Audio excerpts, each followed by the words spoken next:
نضيفه.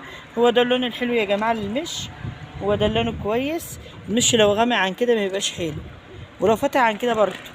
هو ده اللون الحلو ليه بالمش، وريحته كويس يعني، ريحته مقابلاني برضه ما تتقاومش اهي. ده ليه؟ عشان انا على طول ايدي فيه. في جبنه ما فيش جبنه مش معنى كده ان انا اركنه.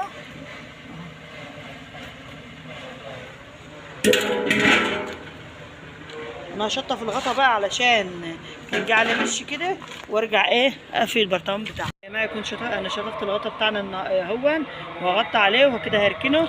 وده كان فيديونا النهارده. عملنا ايه؟ ونطلع وقت المغربيه في طراوه العصريه نصفي المشي بتاعنا ونطمن عليه كده من وقت للتاني. ايدك في حاجتك على طول تلاقيها في احسن حال. وده كان فيديونا النهارده. يا رب يكون الفيديو عجبكم، ويا ريت اللي يعجبه الفيديو بتاعنا يحط لنا لايك واشتراك ويفعل زر الجرس يوصله كل جديد باذن الله. والسلام عليكم ورحمه الله وبركاته.